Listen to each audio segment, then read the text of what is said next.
Nuance culturelle est un espace de dialogue et de réflexion autour des liens entre culture, société et innovation. Le podcast donne la parole à celles et ceux qui, par leurs projets et leurs engagements, font évoluer les représentations, les usages et les imaginaires culturels. Une plongée au cœur d'initiatives inspirantes qui questionnent notre époque. Nuance culturelle, un podcast de Louvre-Lens-Vallée.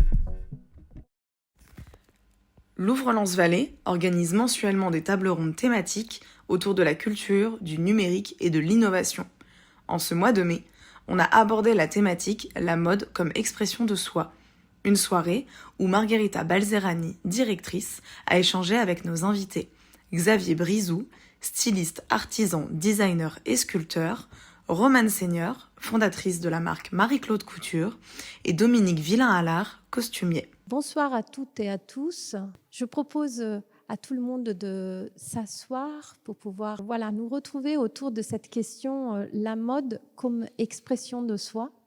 Cette conversation qui s'annonce être très intéressante avec des intervenants aussi intéressants. Je commence par les présenter. Donc, Romane Seigneur, qui est modéliste et fondatrice de Marie-Claude, qui est l'une des jeunes entreprises qu'on a pu accompagner et qui est résidente chez nous parce qu'elle continue à être dans nos événements, dans nos réflexions. Et ensuite, on a Dominique Villain-Allard, qui est costumier, et nous avons Xavier Brizou. Plutôt que vous présenter moi-même, je voulais tout de suite vous poser la question à tous les trois sur en quoi nos vêtements racontent-ils quelque chose de nous, parfois avant même que l'on parle. Qu'est-ce que les vêtements qu'on porte racontent de nous ? Donc, je pose peut-être d'abord la question à Romane. Pour moi, je pense que s'habiller, c'est vraiment une façon de montrer sa personnalité. On choisit tous les matins ce qu'on va porter en fonction de son humeur aussi, ça change énormément. Personnellement, si je suis dans une journée où je suis un peu fatiguée, j'ai un peu la flemme, je ne vais pas forcément super bien m'habiller, mais il y a des moments où j'ai vraiment envie de m'exprimer, de mettre des jolies choses, d'accorder les couleurs, les motifs, même d'accessoiriser. Et donc je pense que ça traduit d'abord un peu nos émotions, comment on se sent, et puis aussi notre personnalité, si on va mettre des choses plus cintrées, plus amples. Enfin, il y a tellement de styles qui existent que c'est bien de pouvoir explorer tout ça.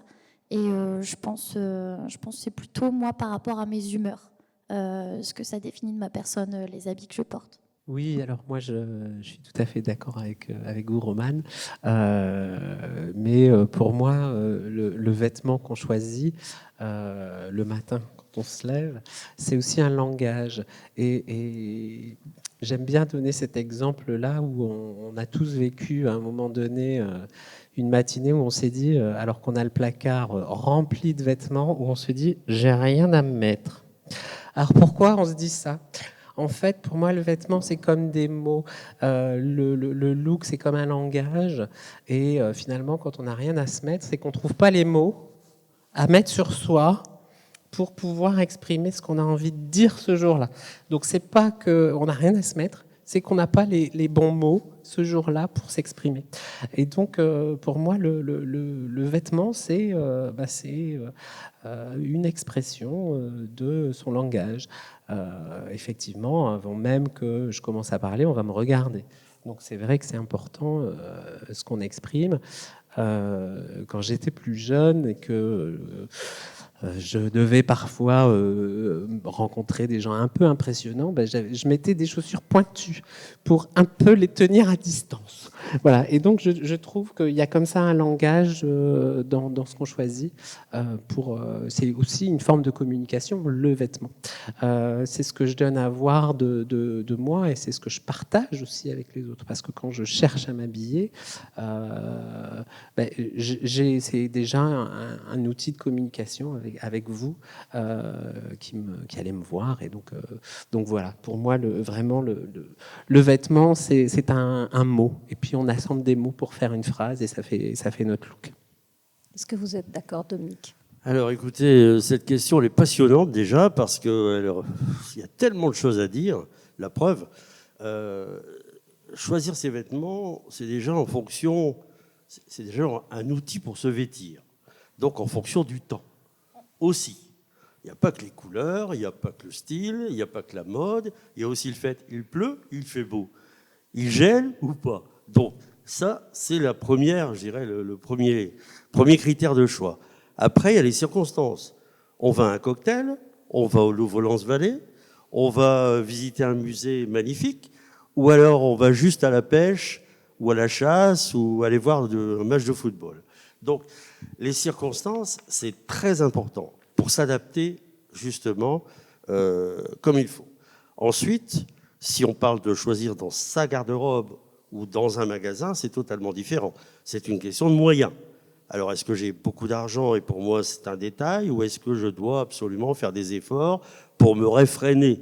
Est-ce que je veux de la qualité et je m'adresse à un styliste, à une jeune styliste de Tourcoing ou à un magasin qui vend de la qualité, ou est-ce que je vais sur Temu et c'est la quantité qui prévaut?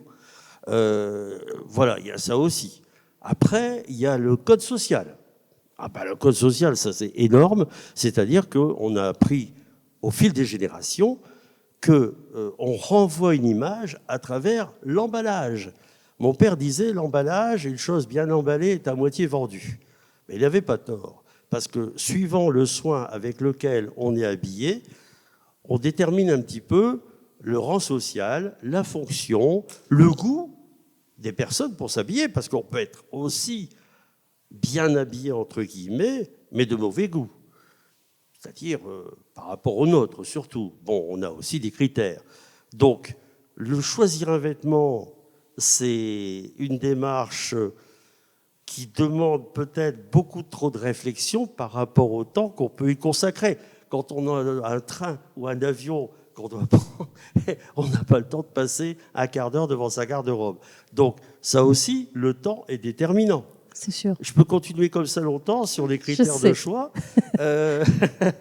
Moi, alors, je finirai avec une règle, si vous voulez, la règle des 3-3. Super. C'est-à-dire, on doit avoir toujours de disponible 3 hauts, 3 bas et 3 paires de chaussures qu'on peut mélanger un petit peu comme on veut et qui font qu'on est de toute façon bien dans ses baskets pour faire un... Évidemment, il ne s'agit pas toujours de basket, heureusement, mais je veux dire qu'on se sent bien dans ses vêtements.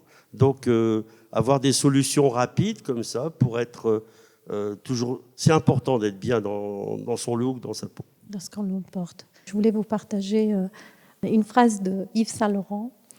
Le plus beau vêtement que puisse habiller une femme, ce sont les bras de l'homme qu'elle aime. Vous partagez cette phrase et peut-être démarrer le déroulé avec Xavier, qui est plutôt un artiste, qui est designer textile, qui a fait une école très prestigieuse, qui est Central Saint Martins. Et vous êtes à la croisée vraiment de cette question de l'hybridation des disciplines, c'est-à-dire à la fois l'architecture, à la fois la mode, bien sûr, le textile, mais aussi ce savoir-faire d'exception qui est la transformation de la matière. Et vous avez à cœur de définir votre travail la maille de la haute sculpture. Vous avez été par ailleurs récompensé en 2022 par le concours Atelier d'Art de France.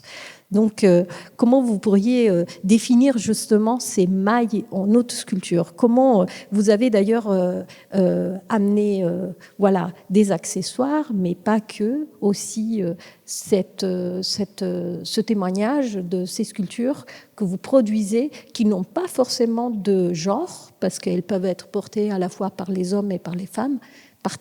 Partagez-nous un petit peu tout cet univers de cette maille d'haute sculpture. Effectivement, j'ai créé ce concept de maillot de sculpture il y a quelques années, et l'idée c'était de repousser la maille et de la pousser vraiment dans ses retranchements.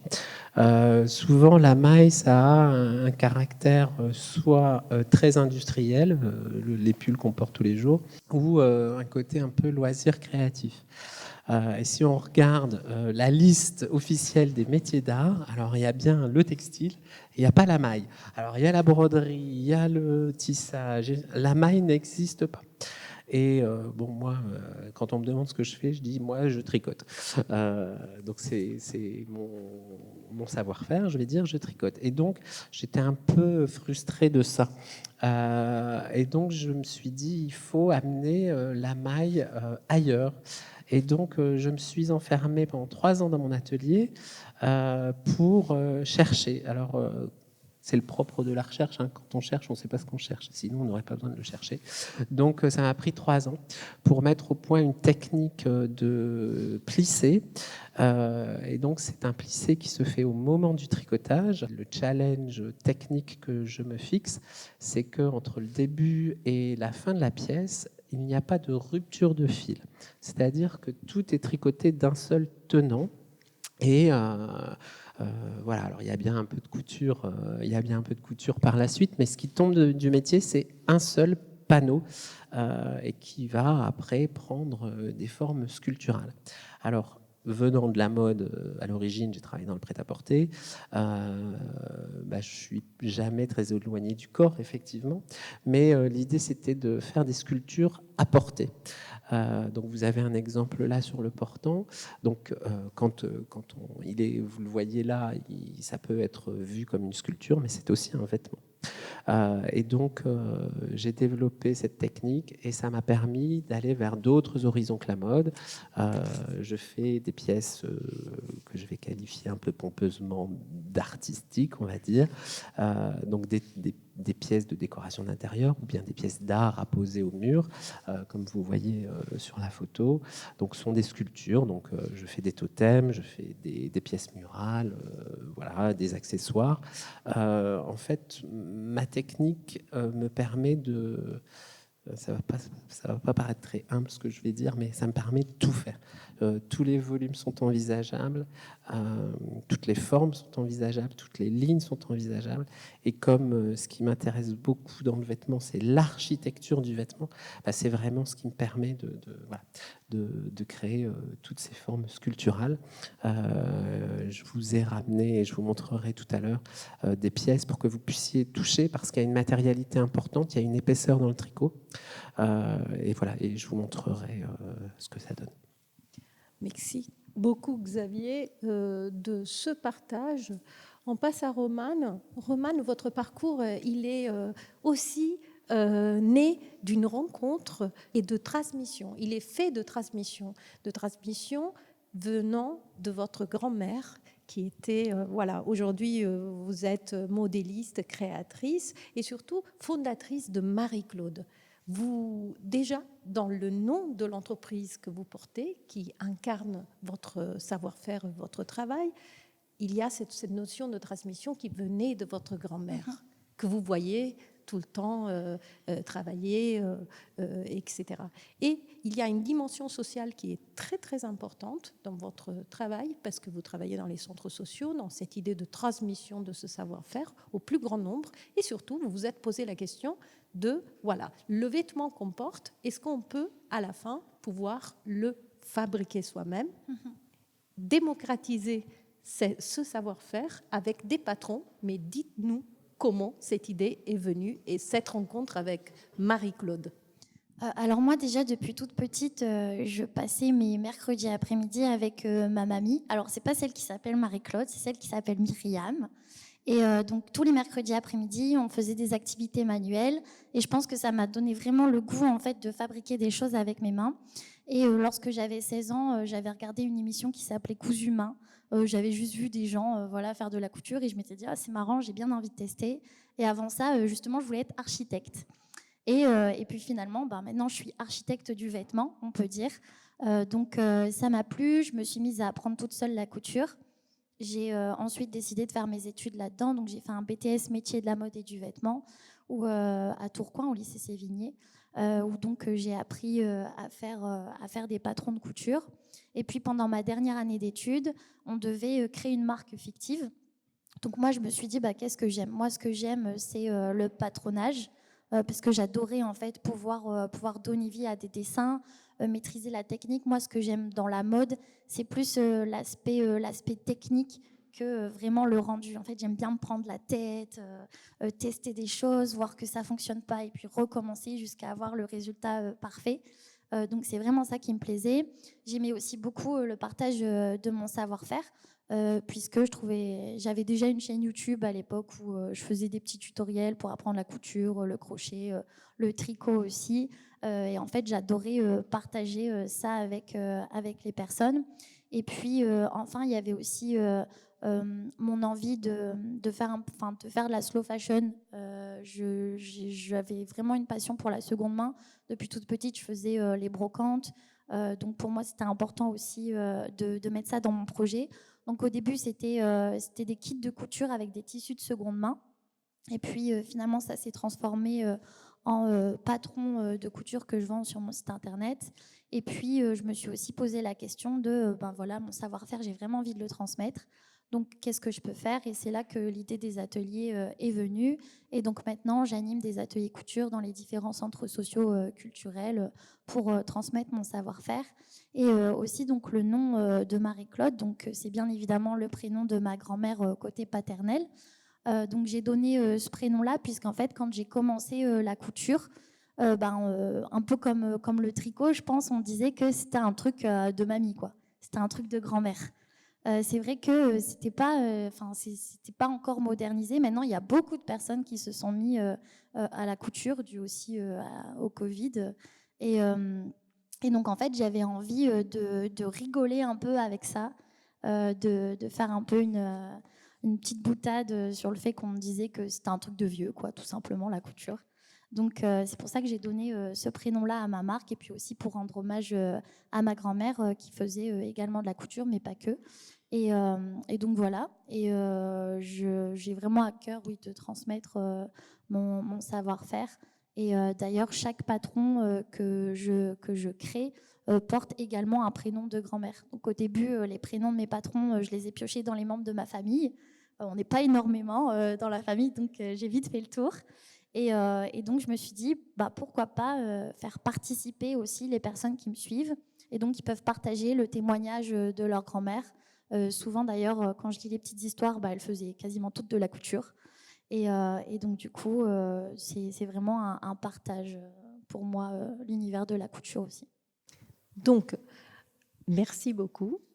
Donc, ces points de vue, vous voyez, sont intéressants parce que c'est la base vraiment de Louvre-Lens-Vallée. C'est dans les conversations, on veut vraiment qu'on puisse avoir, même ne pas être d'accord, des moments de friction et aussi cette pluralité de regards.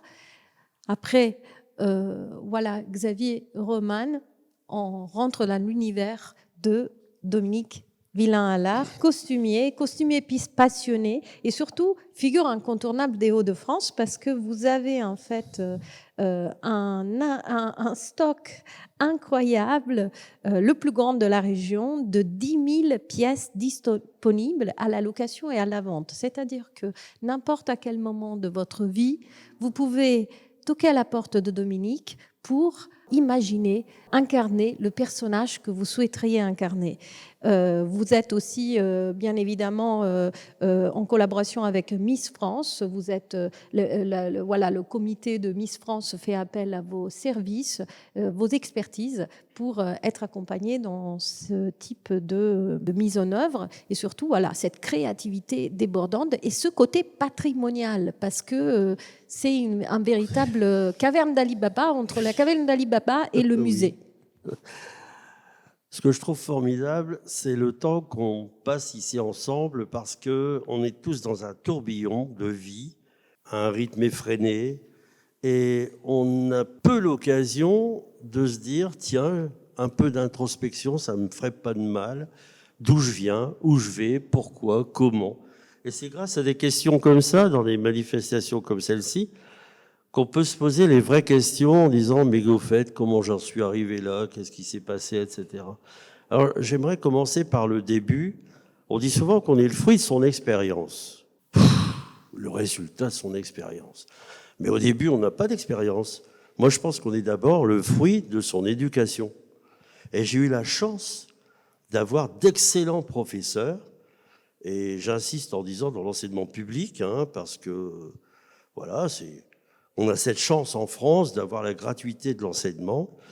Et donc d'excellents professeurs, notamment de français, oui, mais d'histoire aussi, qui m'ont vraiment fait aimer notre pays, son histoire, les origines, notre patrimoine. Qui dit patrimoine dit l'évolution, les costumes et tous ces codes que j'évoquais tout à l'heure avec... vous savez, on est tout près du Louvre-Lens. Qui dit Louvre-Lens dit peinture. Les peintures, les tableaux ne peuvent pas parler. Comment savoir d'où vient tel personnage, quelle était sa fonction, pourquoi il a pu se payer le photographe de l'époque du XIIIe, du XIVe, du XVe siècle, où la photographie n'existait pas, mais il fallait un tableau et ça coûtait très cher, tout le monde ne pouvait pas se permettre. Donc il y a le rang social aussi. Et dès l'instant où on regarde une peinture, on se dit, tiens, il a une fraise, c'est l'époque d'Henri IV, ce serait peut-être le début du XVIIe, la fin du XVIe, etc. On a plein d'indications grâce aux costumes. Et tout ça, ça fait que ça se mélange à l'histoire, et c'est vraiment passionnant pour qui veut s'y intéresser. Un melting pot de plein de choses, c'est-à-dire, il y avait personne qui s'intéressait vraiment à l'histoire du costume, à ce qu'il représentait, aux codes sociaux évidemment, mais aussi à notre patrimoine régional. Qu'y a-t-il de commun entre, je dirais, un arboriculteur de la Vénois et un pêcheur des Flobards de 800 ? Mais on identifie les deux grâce aux costumes. Hein ? Et donc, notamment les costumes de nos mineurs, dans Germinal, etc. Bon, et puis, j'en suis arrivé là parce que j'ai été d'abord encouragé dans cette voie par mon épouse, qui est présente ici, l'autre Dominique, c'est un duo maintenant assez connu, et je dirais que professeur également, et elle m'a encouragé dans cette voie de donner une autre dimension et donc une autre possibilité à la clientèle de trouver ce qu'on ne trouvait que peut-être sur Paris ou dans des hangars à vocation de tournage, etc. Mais moi, ça me suffisait pas. Ce qu'on trouvait dans le commerce, je voulais mettre mes mains dedans, c'est-à-dire fabriquer, avoir un atelier de fabrication, etc. Alors, je vais un peu brûler les étapes et dire que ce qui m'a encouragé dans cette voie, c'est un beau jour d'avoir le premier prix de création artisanale. Alors, j'ai dit, bon, alors ce que je fais, ça vaut ça. Ça m'a surpris.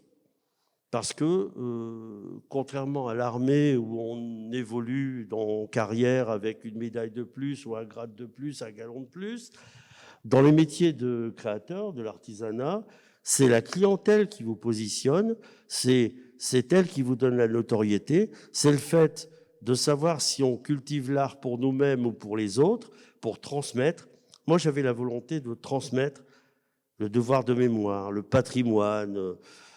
On est marqué par son enfance, Scout de France, etc. Déjà l'uniforme, tout gamin. Et donc être sensible au code dégagé par les vêtements. Et ensuite, au fur et à mesure de ma carrière, il y a tellement eu des étapes gratifiantes, mais gratifiantes. On s'est penchés tous les deux sur la vie de Watteau, Antoine Watteau. J'ai appris que c'était pas que des boulevards à Valenciennes, Froissart, Carpeaux, Watteau. Il fallait vraiment faire connaître aux gens cette personnalité extraordinaire dont je pourrais vous entretenir pendant des heures. Mais je dirais qu'on avait un point commun. Je vais terminer par la fin. La mort de Watteau. Il est sur son lit de mort, entouré de ses amis. Le prêtre lui présente le crucifix pour l'embrasser et mourir en paix. Le crucifix est approché de ses lèvres et il le repousse. C'est un émoi extraordinaire dans l'entourage. On ne s'explique pas ce geste, au bord de mourir. Et il dit dans un souffle, « Comment a-t-on pu si mal accommoder mon maître ?» Parce que le crucifix était de mauvaise facture. Il n'était pas parfait. Le souci de la perfection. C'est ça qui doit être en permanence le critère, la qualité et l'attrait en même temps de la personnalité des créateurs que vous êtes. C'est-à-dire faire différemment et mieux, la recherche de la perfection. Et c'est ça aussi qui m'a guidé dans toute ma vie et qui m'a valu certaines distinctions comme la médaille Watteau qui m'a rendu bien fier. Merci beaucoup Dominique pour cette passion que vous nous partagez et comme vous parlez de précision, d'excellence et cette excellence qui est propre à votre travail, Xavier. Est-ce que je sais que vous m'avez dit tout à l'heure, vous vouliez et vraiment que le public puisse toucher ces échantillons pour pouvoir avoir une relation tactile avec. Vous voulez peut-être les faire tourner pour pouvoir faire en sorte de et nous expliquer un petit peu comment cela se passe, comment ce process de création se déroule. Est-ce que vous démarrez par une idée, un dessin, et comment ça se passe en fait? Alors ça, c'est une très bonne question. Je suis effectivement, j'ai commencé ma carrière en étant styliste. On s'imagine que le styliste, c'est celui qui dessine. Bon, ben, je vais casser le mythe tout de suite, je dessine très très mal. Et moi, je fais. Et Romane, je vous rejoins parce que moi aussi, j'aime bien me prendre la tête, en fait. Si créer, c'est faire quelque chose qui existe déjà, alors on n'est pas créateur. Donc moi, ce qui m'intéresse, c'est de questionner la forme, la construction, l'architecture du vêtement. Et donc c'est le propre de ma recherche. Et donc je vous ai ramené quelques échantillons parce que je trouve ça important que l'on puisse toucher, pour que l'on puisse se rendre compte. Et je vous ai ramené donc plusieurs choses. Je vous expliquais, moi je tricote d'un seul tenant. Je vous ai ramené un exemple, un petit exemple pour que vous compreniez. Voilà ce qu'est, par exemple, une pièce qui tombe de métier. J'ai même laissé les fils pour vous le prouver. Ça c'est tombé de métier avant-hier. Donc c'est ce qui tombe. Et puis une fois que je le mets en forme, ben voilà, j'ai le volume. Alors pour répondre à la question, c'est quoi le processus de travail? Alors je vous l'ai fait passer. Je vous laisse toucher, regarder le plisser, et vous pourrez me poser des questions bien sûr après. Alors en général, quand je commence à travailler, j'ai une idée d'une forme, d'un volume, de lignes, et puis je me lance, sachant que voilà, comme je vous l'ai expliqué, 3 ans de recherche. Ça fait que je sais que si je veux tel volume, je dois à peu près tricoter telle forme. Et que telle forme va donner tel volume. Donc, en général, quand je pars avec une idée bien précise, bon, ça va, j'y arrive. J'arrive à faire ce que j'ai en tête. Je le dessine pas ou très rapidement. Des lignes comme ça, vite fait, jetées sur un bout de papier. Et puis, parfois, j'ai des idées un peu moins précises, on va dire. Et puis je me lance, je teste, je défais. Alors il faut savoir que ce que je fais, ça prend énormément de temps. Une pièce, comme vous voyez, c'est à peu près une centaine d'heures. Donc parfois, je dois détricoter 20, 30, 40 heures de travail parce que j'avais imaginé quelque chose et c'est pas tout à fait ce que j'avais imaginé. Et ça ne me convient pas, donc je défais. Et là, ça force l'humilité, c'est ça qui est chouette. On se dit, bon, voilà, je maîtrise pas encore tout à fait mon sujet. Il y aura pas assez d'une vie pour tout faire de toute façon. Et puis parfois, je me dis, allez, on y va. J'ai pas d'idée. Et là, j'explique aussi ce terme de maille haute sculpture, c'est-à-dire que c'est vraiment, je sculpte le fil, je pars du fil et je sculpte, et je vois ce qui se passe, et j'ai pas d'idée en tête, et la forme naît. Voilà. Et à nouveau, c'est bien ou c'est pas bien. L'exigence de la perfection, parfois c'est presque bien, mais pas tout à fait. Et il faut avoir ce recul-là de pouvoir se dire, c'est pas tout à fait ça. Et donc, défaire. Mais moi, j'aime beaucoup les références à la mythologie grecque, notamment. Et je suis un peu comme Pénélope. C'est-à-dire que parfois, je tricote le jour et je détricote la nuit. Et c'est chouette, parce que qui dit détricoter dit retricoter. Et finalement, la création n'a pas de limite, et c'est ça qui est très, très valorisant, je trouve. Voilà, j'espère avoir répondu à la question. Tout à fait. L'intitulé de cette table ronde, de cette conversation est la mode comme expression de soi. Romane, est-ce que vous pourriez nous partager un moment soit dans vos ateliers, soit au moment où vous avez envoyé un colis avec un patron à quelqu'un et qui puisse vous avoir partagé une forme de transformation dans son quotidien grâce à la réception de ce patron? Une anecdote à nous partager sur cette question vraiment de, voilà, ce vêtement-là, à ce moment-là où je l'ai reçu, créé, a été une forme de transformation pour moi. Je pense que je dirais, en fait, donc les personnes qui achètent mes patrons, en fait, je trouve la communauté couture, tout ce qui est loisirs créatifs, etc. Enfin, c'est vraiment plus une communauté, je dirais, les personnes qui achètent mes patrons que juste des clients. Et du coup, on échange énormément entre eux et moi.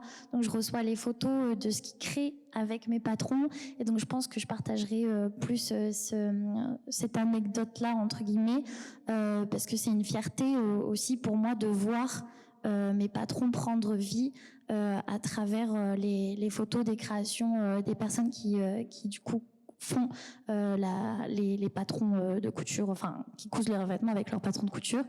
Et ce qui est chouette aussi, c'est que en fait, avec un patron, on peut faire plein de choses.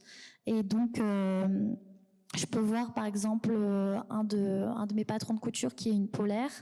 Eh bien, il y a plein de personnes qui vont la décliner dans plein de tissus différents, qui vont ajouter une poche, qui vont ajouter des élastiques. En fait, ils s'approprient le patron eux-mêmes et ils arrivent à le modifier. Et c'est comme ça aussi qu'ils s'expriment. Moi déjà, donc j'ai créé de base ce modèle-là à partir d'une idée. J'ai fait le dessin, le modélisme, le tutoriel. Alors sur la question de la perfection, moi justement j'essaye de contrer un petit peu parce que je m'adresse énormément aux débutants et donc il faut surtout pas les brusquer parce que quand on débute avec la couture on a souvent peur. La machine à coudre ça peut faire peur, c'est quand même une machine qui fait du bruit avec laquelle on peut peut-être se piquer. Bon c'est faux, ça arrive jamais, enfin c'est très rare, à moins de casser une aiguille et de se la prendre dans le visage. Mais en fait, moi, du coup, je suis très éloignée de la perfection parce que, en fait, les personnes, c'est souvent la première fois qu'elles cousent. Et c'est déjà une fierté juste de réussir à faire quelque chose de ses mains. Et ça, c'est quelque chose que je retrouve aussi dans les ateliers couture, puisque je vais dans des centres socioculturels où je travaille aussi avec des publics qui sont assez éloignés de tout ça, des activités qui n'ont pas forcément non plus les moyens de participer à des ateliers. Donc c'est pour ça que les communes peuvent mettre ça en place. Pareil, faire de la couture, il faut une machine, il faut du tissu. Donc c'est pas forcément accessible. Et puis il y a aussi cette peur, le fait de pas avoir confiance en soi, de penser qu'on va pas réussir à faire quelque chose de ses mains. Et donc ça c'est aussi une fierté de voir à la fin de l'atelier que les personnes ont réussi à fabriquer quelque chose. Elles sont fières.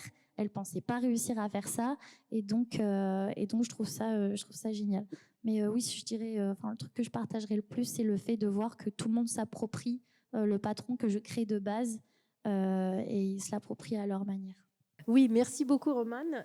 Cette question de la confiance en soi, ce volet patrimonial dont vous disposez, ces énormes quantités de vêtements, toutes ces histoires à raconter, à porter, à incarner. Dominique, les personnes qui toquent à la porte de votre atelier, qu'est-ce qu'ils viennent chercher? Comment vous les accompagnez? Parce que finalement, il ne s'agit pas seulement de chercher le vêtement qu'on va incarner, l'histoire qu'on va raconter. Ce qui est très important, parce qu'on a eu beaucoup de discussions là-dessus, c'est véritablement déjà le voyage que vous allez entamer avec eux, parce que vous les accompagnez dans cette recherche. Comment vous faites pour voir à travers le cerveau ce qui se passe dedans? J'avais envie que vous me posiez cette question. Il y a autant de motivation que de clients. C'est un métier dont la variété est un des critères principaux. C'est ce qui fait le plaisir aussi. Ça peut aller très très loin. Ça peut aller la simple démarche d'être invité à quelque chose de déguisé, costumé, l'un ou l'autre, ou les deux. Ça peut être le carnaval de Dunkerque avec la grosse foire populaire. Ça peut être une évocation vénitienne, donc quelque chose de très raffiné. Ça peut être la fameuse soirée Versailles où j'ai des clients qui participent chaque année. Et là, on recherche le raffinement, etc., le haut niveau. Et ça peut être étonnamment un pansement. Un pansement face à une frustration. Je vais prendre un seul exemple pour être court. Parce qu'on apprend de sa clientèle. On apprend tous les jours. Un beau jour, un chef d'entreprise avec 900 salariés, vous voyez un peu la taille, il pouvait me racheter le magasin et moi avec. Et il rentre pour un costume, il était invité à une soirée costumée. Alors moi, tout de suite, je lui propose des Louis XIV, des trucs magnifiques, les plus chers possibles, voilà. Ah ben oui, il pouvait se le permettre. Il me laisse faire comme ça, 5 minutes à faire un tour comme ça, puis il me dit, moi je veux David Croquette. Je dis, c'est pas possible. David Croquette, un des vêtements les moins chers, vous savez, moine, curé, clown, bonne sœur, les trucs basiques, sans grande recherche, le personnage de bande dessinée. Et là, j'ai appris ce jour-là qu'on répondait à une demande parfois qui remonte loin dans l'enfance et loin une frustration. Et il m'a expliqué, mais je dis pourquoi David Croquette quand même? Ben parce que tout simplement, un mauvais bulletin scolaire l'avait empêché à l'âge de 8-9 ans d'avoir sa panoplie de David Croquette dont il rêvait à Noël. 60 ans plus tard, pratiquement, il venait réparer cette blessure. Je ne cite pas son nom, mais je pense à lui avec gratitude, parce que ce jour-là, il m'a appris, encore une fois, qu'on ne peut pas faire n'importe quoi avec les clients. C'est dans le cadre du respect de sa clientèle, parce que c'est pour eux qu'on existe aussi. On parlait du partage. C'est bien beau d'être styliste, etc. Mais est-ce qu'un peintre fait une peinture, un très beau tableau, si ce n'est pour être vu? Est-ce qu'un écrivain écrit pour ne pas être lu? Ben moi, je pose la question, est-ce qu'un styliste est satisfait quand juste il a montré son travail, mais personne ne peut le porter, quoi? Donc le but final, au départ, c'est de savoir ce qu'on va en faire de cette création. Si c'est un exercice de style, on le dit tout de suite, parce que vous allez me trouver peut-être un peu terre à terre, mais dans un débat, il faut parfois aussi avoir des avis qui se contredisent. Mais je vois des fois des reportages à la télévision avec des défilés de mannequins, notamment masculins, avec des trucs immettables, en ville ou ailleurs. C'est pas possible. Alors, ils se font plaisir, c'est bien. Ils remplissent un contrat, c'est bien, parce que ça crée le buzz, c'est bien. Mais dans mon esprit, est peut-être un peu trop cartésien de campagnard à Ernie du fond de la campagne avec des codes bien précis pour répondre aux besoins de la clientèle.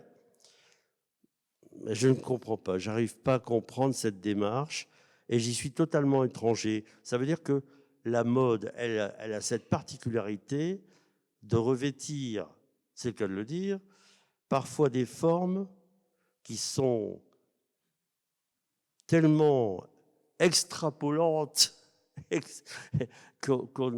voilà, j'y perds un peu mon latin. Et pourtant, j'en ai fait 7 ans de latin. Je ne sais pas si je peux rebondir dessus aussi. Moi, du coup, je suis pas forcément d'accord, mais c'est tout là la discussion. Oui, effectivement, il y a la mode pour s'habiller, pour sortir, des choses qu'on porte. On va aller au travail avec, on va aller à un rendez-vous, on va avoir des amis. Mais justement, tout ce qui se passe sur les défilés, les choses qu'on n'osera pas porter dans la vraie vie, mais je trouve ça génial parce qu'en fait, on explore tellement de choses. Il y a des références souvent en plus sur les défilés de mode et avec justement les histoires dont vous parliez tout à l'heure, il y a tellement de choses à aller chercher, à explorer, que ce soit dans les matières. Enfin, il y a beaucoup de choses et c'est aussi de l'exploration, de la technique. Moi qui adore tout ce qui est technique, il y a énormément de choses qui sont faites là-dessus.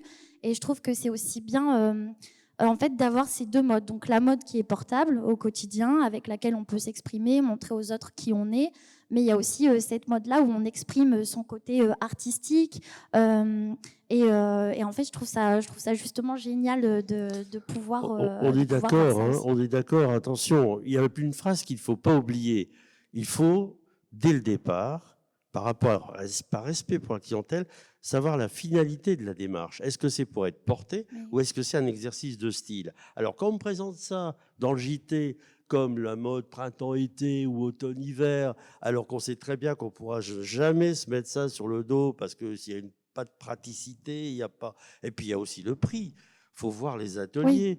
Quand c'est rebrodé à la main et que ça demande 800 heures de travail, il suffit de faire le calcul, ne serait-ce que par le SMIC et un peu plus, et les charges sociales, voyez un peu le prix que ça peut coûter.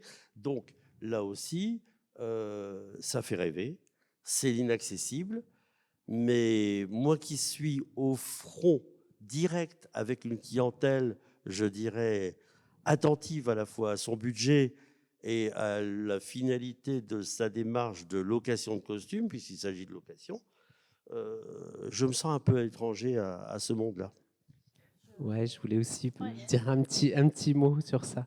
Vous avez prononcé un mot important. Et moi, je pose la question, est-ce qu'il n'y a pas une partie de la mode qui est là pour nous faire rêver? Oui. C'est vrai, vous avez raison, c'est inaccessible. C'est inaccessible par le prix, c'est inaccessible parce que c'est pas portable dans un contexte de tous les jours.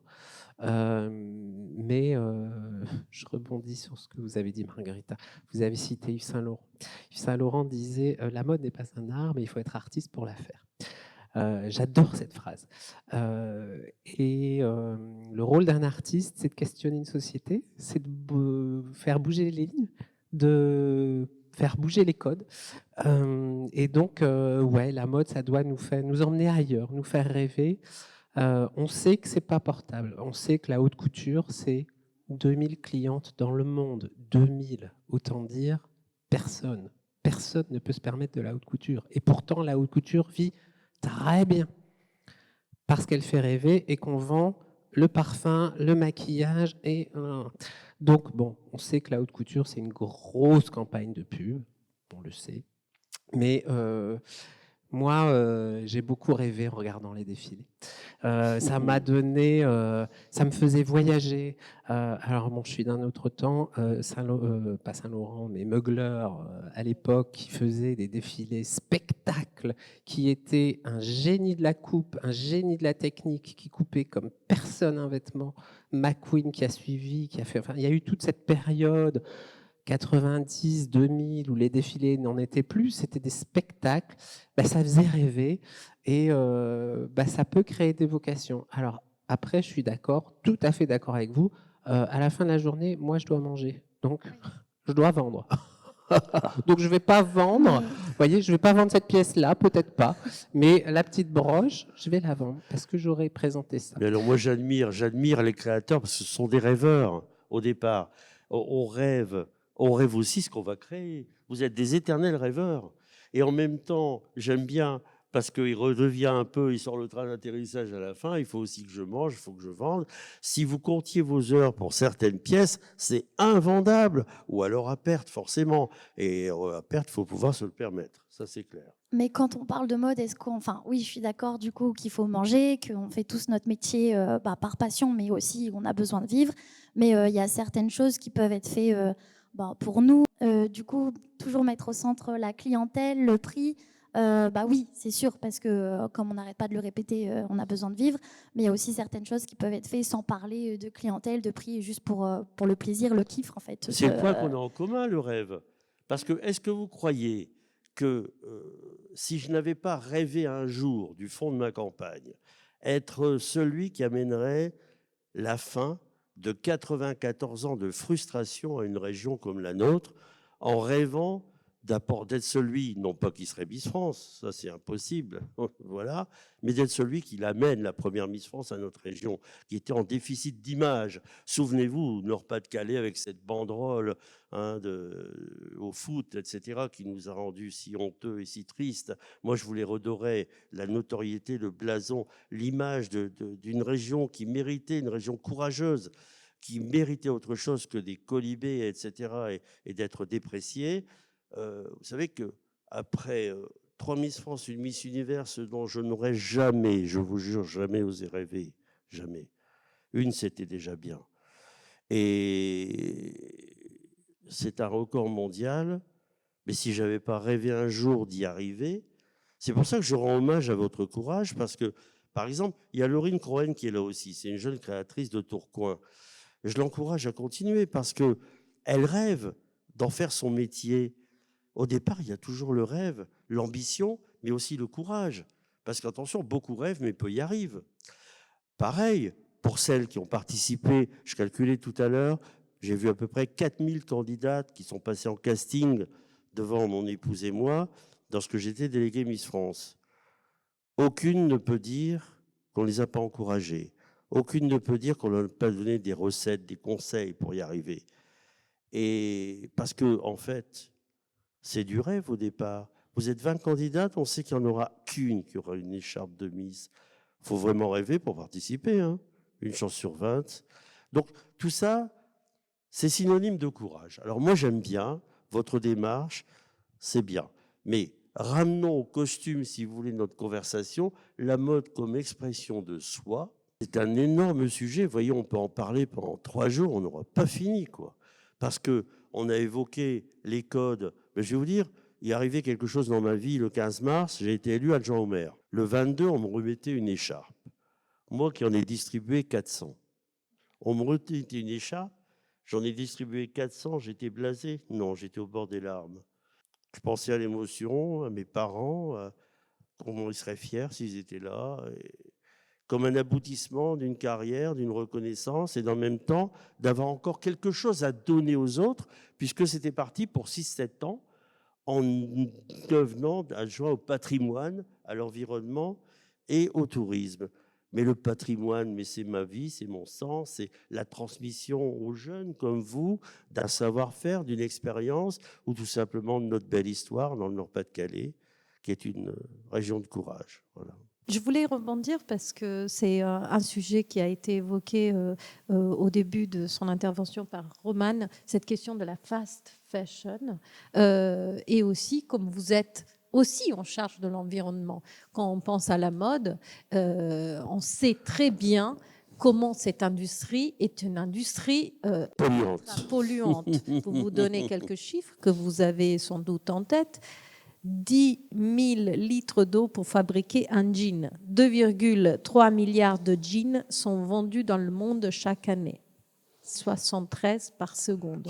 Donc, voilà quelques... J'adore vos sujets. Alors, on reste sur cette idée que finalement, comment à l'heure d'aujourd'hui, avec cette envie de rêver que nous avons, etc., et je sais comment chacun et chacune d'entre vous contribue à cette réflexion. Le premier auquel je me tourne, c'est Xavier. Justement, comment vous réfléchissez à la fabrication de vos vêtements, de vos sculptures, quand vous les fabriquez, en essayant de vous dire que finalement, c'est aussi un acte militant. J'aimerais bien répondre en premier pour une fois, si vous le permettez. Je suis le moins polluant des trois. Parce qu'en fait, il s'agit déjà de location.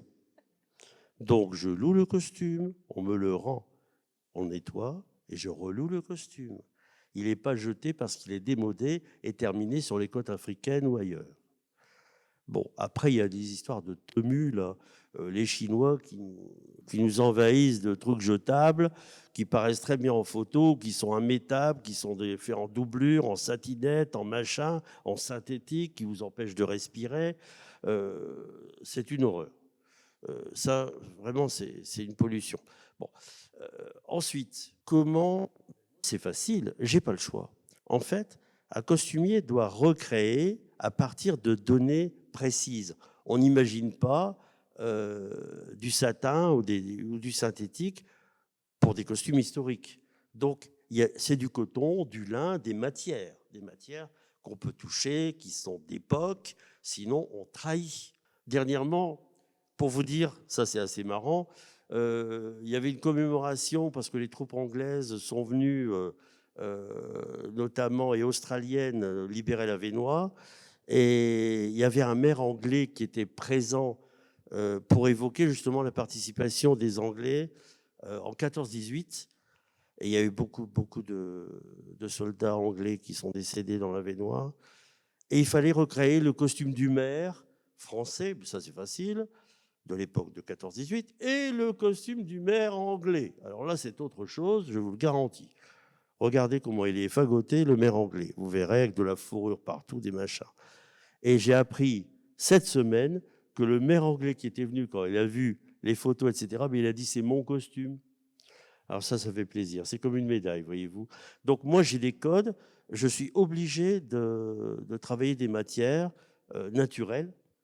Et le synthétique, c'est celui qui pollue le plus, à part quelques élastiques ou des choses comme ça. Non, moi, mon côté, c'est... Vous êtes bien dans vos baskets, comme vous disiez. Voilà, des formes parties. Je ne pense pas être très polluant, et dans l'utilisation, et dans la fabrication.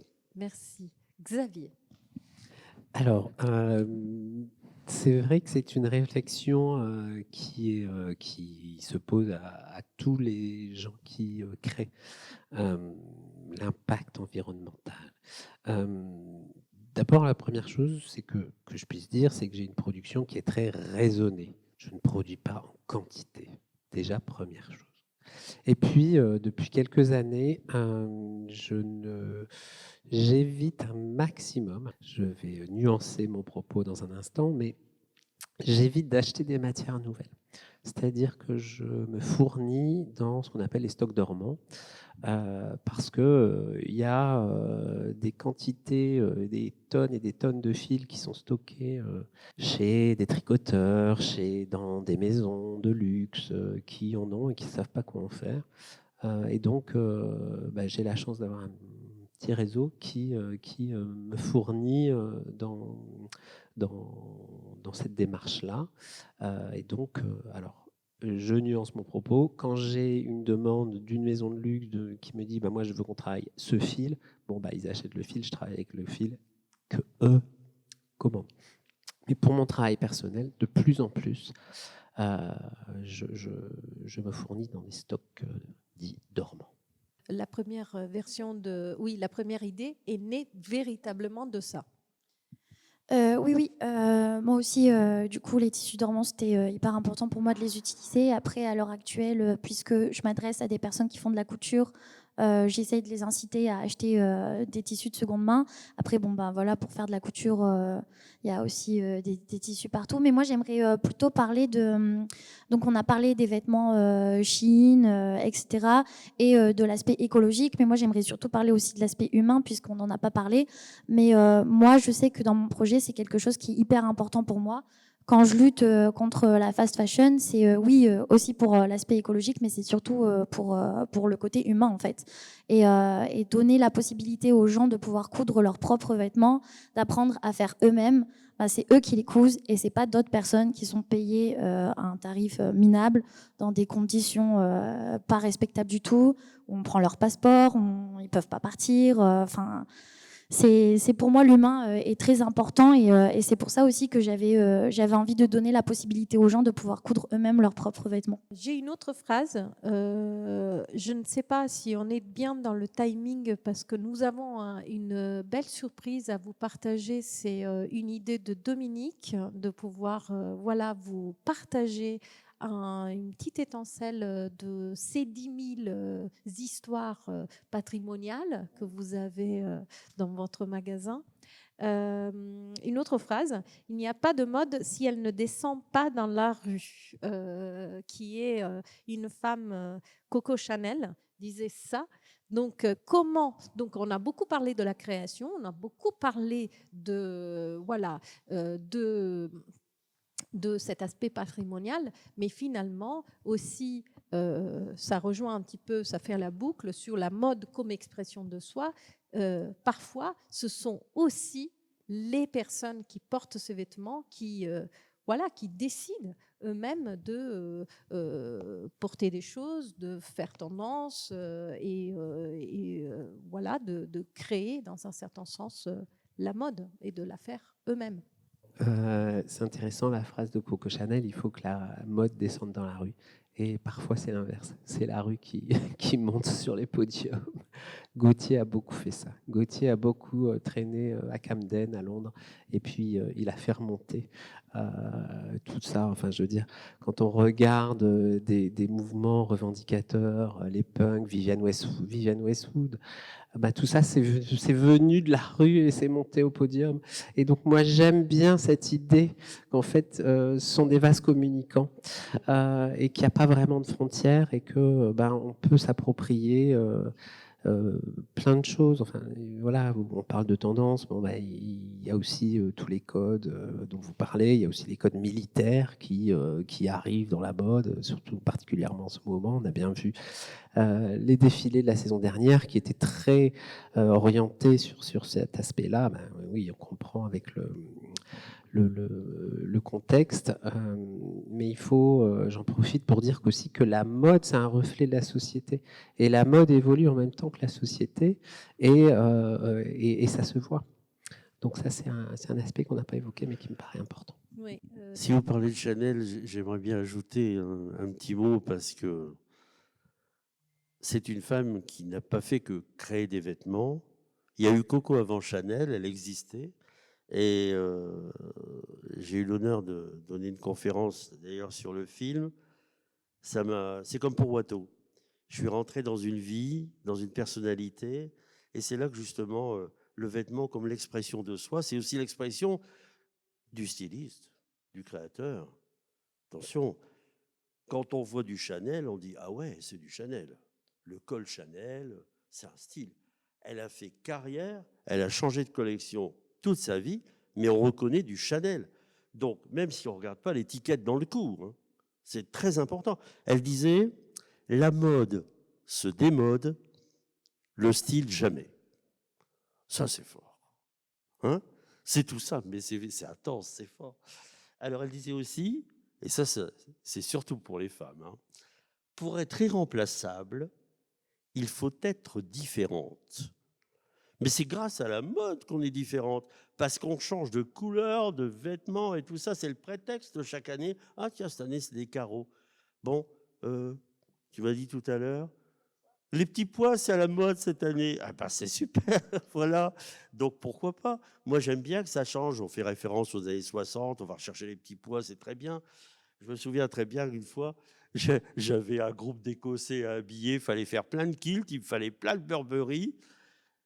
Mais je l'ai payé la peau des fesses cette année-là, parce que malheureusement, cette année-là, c'était l'écossais à la mode.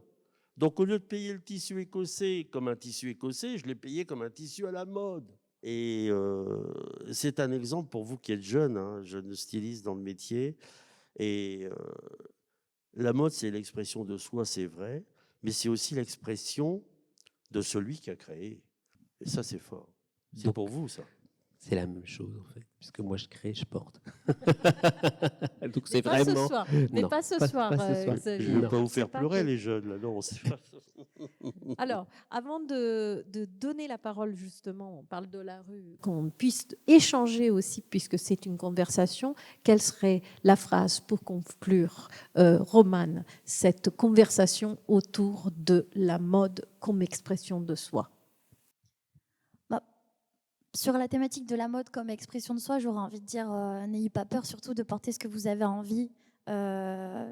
Je pense que ce serait vraiment la phrase à dire. Je parlais de langage tout à l'heure. Et à un moment donné, moi, j'ai voulu faire ce métier parce que je trouvais pas, dans le commerce, je trouvais pas les mots qui me convenaient. Donc, j'ai inventé mes propres mots en créant mes propres vêtements. Et donc, voilà, la confiance en soi, elle se cherche à travers des vêtements et parfois on la trouve pas. Et c'est là où on peut devenir acteur. Eh bien, écoutez, c'est là qu'on voit toute l'importance du vêtement, les amis, hein, dans l'histoire. Et on a évoqué le courage des stylistes et le rêve aussi, qui permet justement cette créativité et l'existence de cette mode. J'en viens à présenter en même temps cette jeune femme qui s'appelle Mélina. Si elle n'avait pas rêvé au départ qu'à Singapour, avec ses modestes quelques printemps, gagner devant pas mal de candidates l'écharpe de Miss Brillancy, excusez-moi l'accent français, mais si je vous le dis en anglais, Brillancy, ça ne veut pas dire grand-chose, la plus pétillante, parce qu'elle avait une tenue pétillante, parce qu'elle a fait un Fresh Cancan d'enfer, c'est notre patrimoine, j'en reviens à notre patrimoine. Eh bien, ce Fresh Cancan d'enfer, c'était pétillant avec toute son énergie, avec toute sa jeunesse, servi par un costume, je ne vous dis pas le métrage de volant et de biais, il y a quelques mètres, hein, je vous assure. Donc elle pourrait peut-être bouger un petit peu et montrer en ouvrant sa robe comme ça que voilà, a cappella comme ça qu'il y a vraiment beaucoup de volants et elle a terminé en plus par un grand écart. Enfin, c'était la totale. Et c'est là qu'on voit que le costume est important. Souvenez-vous de mes propos au début, c'était l'emballage. Hein, c'était un terme assez simple pour dire ce que c'est qu'un vêtement, en fait. Oui, c'est l'emballage d'une personnalité. C'est ce qui revêt en même temps ce qu'elle veut représenter, ce que la personne veut être. Et je dirais que grâce aux femmes, beaucoup, parce que les hommes, mon Dieu, souvenez-vous du siècle dernier, on mettait les vêtements de mariage ou d'enterrement tout noirs de son père, de son grand-père, notamment en Alsace ou en Bretagne, où la mode n'existait pas. C'était le folklore qui prédominait. Eh bien, il y a deux sortes de femmes, si vous le permettez, parce que c'est grâce à elles qu'il y a la mode. Il y a celles qui veulent porter de jolies robes pour être jolies. Et il y a celles qui veulent être jolies pour porter de jolies robes. Eh ben, merci à tous les trois. Maintenant, voilà, on laisse la parole au public et je passe tout de suite le micro. Qui veut se lancer pour poser les questions? Moi, j'ai pas vraiment une question, mais plutôt, j'ai travaillé pendant très longtemps dans le textile et dans la partie industrielle. Et je te rejoins parfaitement sur l'aspect humain qu'on oublie aussi, parce que, en fait, il n'y a pas que chez Shein ou Temu ou je sais pas quoi où les gens sont hyper maltraités. En fait, moi, j'étais modéliste. Et aujourd'hui, je fais complètement autre chose et je m'éclate, mais c'est un métier passionnant. Et aujourd'hui, dans le Nord, on a énormément de textiles encore, bon, même si c'est compliqué, mais faut savoir que, voilà, il n'y a pas qu'en Chine où on paye mal les gens, on les respecte pas. Voilà, et ça, c'est vrai qu'on le voit pas en fait, parce qu'on a cette image du Made in France en fait, où on voit les grandes maisons de couture. Et c'est génial, mais on voit pas en fait l'industrie, des marques qu'on appelle moyenne gamme, qui font aussi fabriquer de manière dégueulasse, et pas qu'en Chine, au Bangladesh aussi. Et voilà, en fait, il y a une espèce de non-dit autour de ça, et je trouve que c'est hyper important aussi aujourd'hui d'en discuter, et de se dire, oui, les marques moyenne gamme qu'on connaît, en fait, c'est pas forcément mieux que la Chine, quoi. Je rebondis, oui, du coup, on avait parlé de Chine, mais effectivement, il y a plein d'autres marques qui font ça. Et moi, je sais qu'au tout début du lancement de ma marque, j'avais travaillé pour une entreprise de confection textile qui essayait de faire d'une Made in France. Et malheureusement, c'est très compliqué de faire d'une Made in France parce que les gens n'ont pas forcément les revenus pour s'acheter des choses qui sont françaises. Donc c'est vrai que c'est comme on en a parlé, de toute façon, la mode, c'est aussi un aspect social. Avant tout, il n'y a pas tout le monde qui peut se payer de belles fringues. Après, acheter sur des sites comme ça, c'est un peu la facilité, puisqu'il y a plein d'autres choses qui existent, comme la location, comme on en a parlé. Apprendre à faire soi-même avec moi, ou alors même tout simplement tout ce qui est vêtements de seconde main aussi, il y a beaucoup de choses. Après, je sais que ça peut être aussi compliqué juste pour des personnes qui sont en plus size. Par contre, là, c'est un peu plus délicat. Il y a quelque chose qu'on n'a pas évoqué. Je ne devrais pas poser de question, mais je vous pose la question quand même. C'est la notion de fashion victime. Parce que autant il y a des lois pour protéger les victimes de trop dépenser d'argent au casino, mais il n'y a pas de loi pour empêcher les gens de s'acheter plein de fringues et de manger des nouilles et du riz parce qu'on a de la peine à se payer le loyer. Donc vous voyez ce que je veux dire? Les jeunes qui veulent absolument être à la mode, et c'est pas forcément par goût, et c'est ça ma question, mais c'est simplement parce qu'elles veulent être in. Comme disait Gainsbourg, on était in ou on était out. Vous étiez peut-être un peu jeune pour saisir l'histoire, mais ça voulait dire que c'était en référence par rapport à des tendances. Ça a démarré avec la nouvelle vague. La nouvelle vague, c'était un code obligatoire pour la jeunesse de 18-20 ans d'être habillé comme ça, etc. Notion de nouvelle vague, in ou out. Du coup, frustration, je suis pas habillé à la mode, mes chaussures c'est plus ça, mes vêtements c'est plus ça. Donc il y a une notion quand même de responsabilité, peut-être, mais je veux pas répondre moi-même à ma question, je vous la laisse comme ça.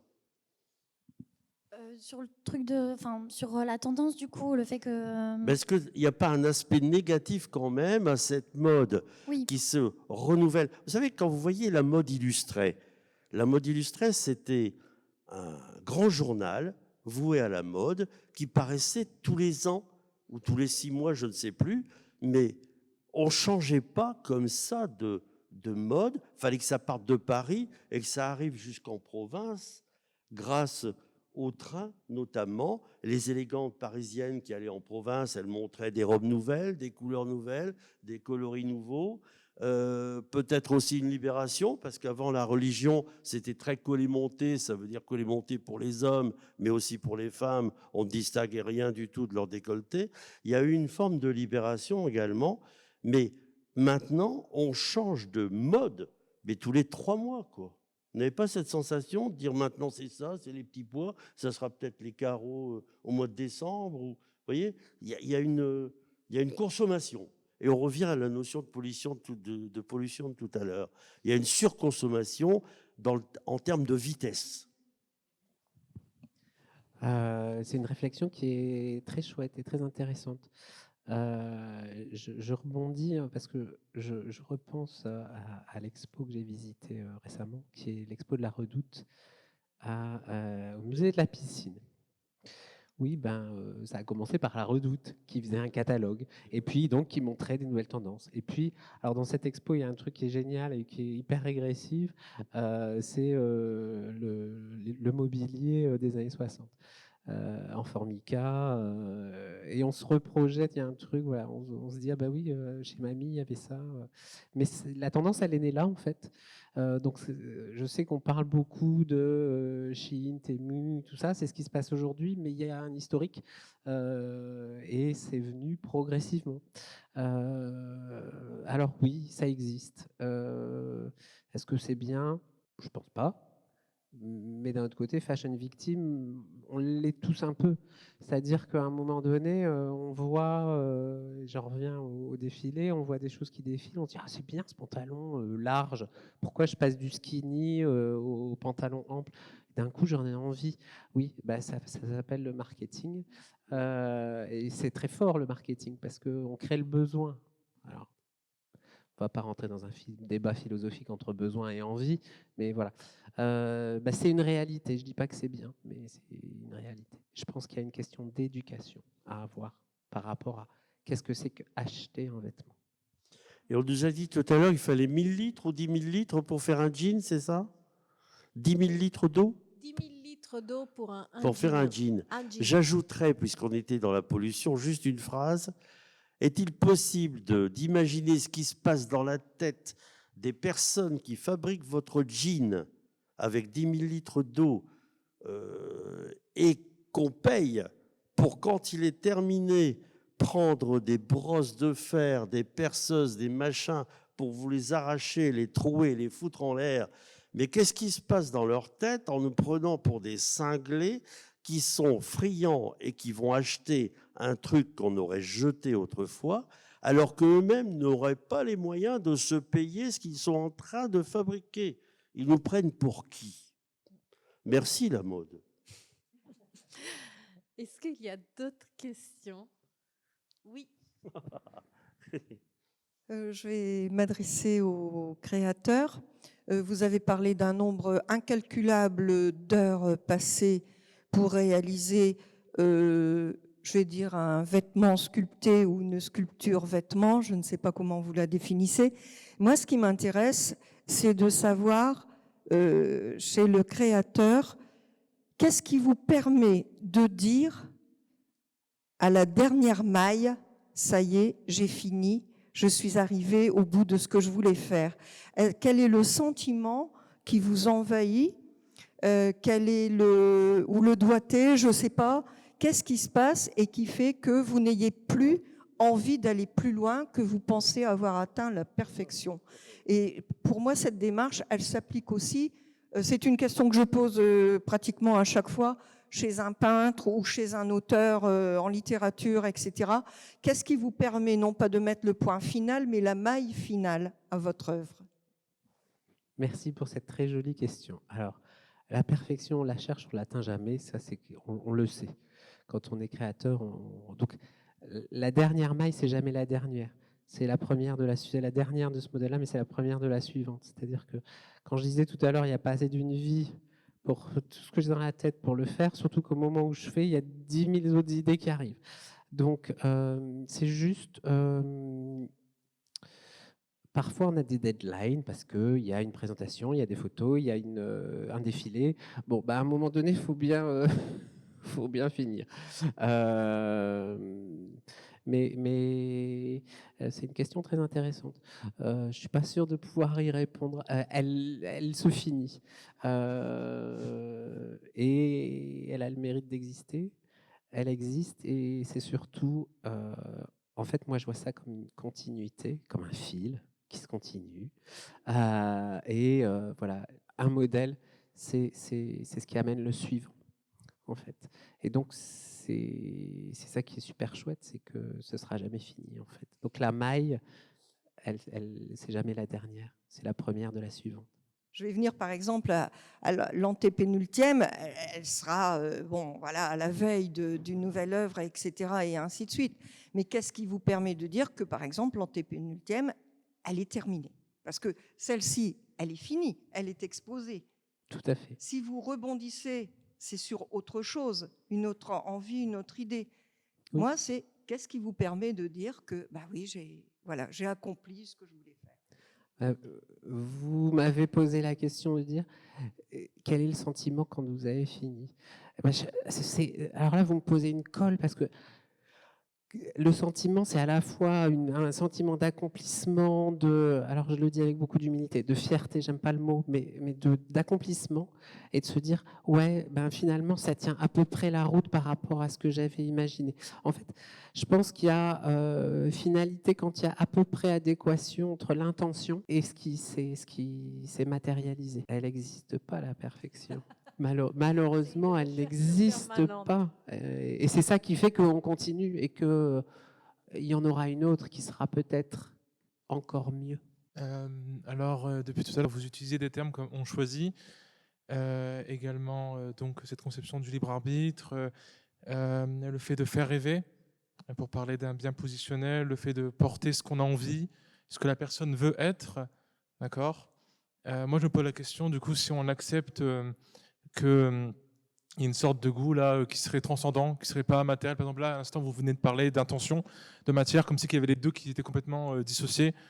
c'est une conception assez dualiste, alors même que les intentions, les pensées, des choses comme ça, c'est quelque chose qui est purement matériel. Donc moi, je me pose la question si on accepte du coup que le goût, il est appris et transmis au sens d'éducation au sens large, hein, d'accord, cette violence sociale qui n'est pas seulement issue de l'enseignement scolaire, hein, comment un individu peut-il prétendre du coup avoir un choix, entre gros guillemets, totalement libre, alors même que ses préférences, elles sont façonnées justement par son milieu, par sa classe sociale, par son milieu familial et son éducation. Et aussi en réduisant le vêtement à une question de ce que la personne veut, est-ce qu'on ne coupe pas court du coup à une sorte d'analyse systémique? Ne devrions-nous pas plutôt nous poser la question dans quelles conditions matérielles et sociales ce désir est-il possible et qui en bénéficie réellement, au lieu de se poser la question, l'individu, lui, à partir de rien, ex nihilo, comme si qui popait d'un coup, en fait. C'est une position assez idéaliste, je trouve, comme si il n'y avait pas de déterminisme autour de nous, que ce soit politique, social, familial. Quand je dis politique, c'est au sens large, hein, c'est pas politique au sens partisan, bien évidemment.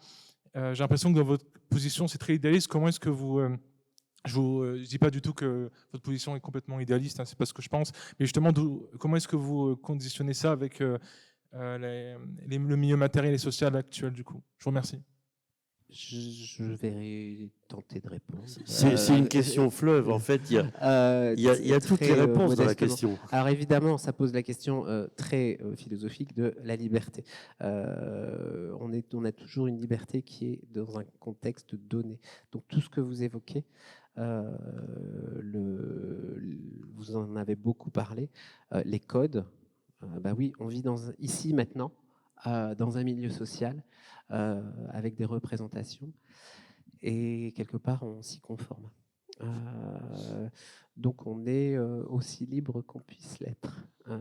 Voilà, c'est pas une réponse très satisfaisante, mais on a quand même un champ d'action, un champ de manœuvre, je veux dire,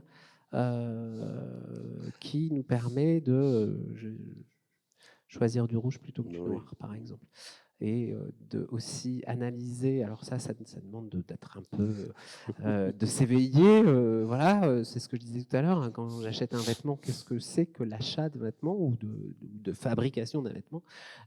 C'est, voilà, si tout le monde porte des carreaux et que moi j'ai envie de porter des pois, je peux le faire, alors peut-être ça a des implications. Vous voyez, moi, quand j'étais jeune dans la cour de l'école, j'étais pas habillé comme tout le monde parce que j'avais déjà cette passion de la mode. Bon, j'étais pas forcément très bien traité par mes camarades. Donc voilà, c'est cette liberté-là et comment on place le curseur, comment on se place soi par rapport à un milieu sociétal. Je pense aussi, du coup, en parlant de tout ce qui est à l'école, etc., justement, on parlait des tendances tout à l'heure. Et c'est vrai que dans tout ce qui est à l'école, le collège, le lycée, si tu ne suis pas les tendances et que tu te différencies un petit peu, ou alors tu n'as pas les dernières baskets à la mode, ou tu ne t'habilles pas avec de la marque, forcément, tu vas te faire critiquer, harceler. Et je trouve que ça, c'est... La mode, en fait, c'est quelque chose qui évolue aussi... on a parlé de milieu social et c'est vraiment ça. Quand on évolue dans l'environnement avec l'école, d'autres élèves, c'est difficile de pouvoir s'habiller comme on veut. Et je trouve que c'est vraiment en grandissant qu'on s'exprime et qu'on peut vraiment décider de porter ce qu'on veut. On gagne en confiance et du coup, ça se ressent aussi sur les vêtements qu'on va porter, je trouve.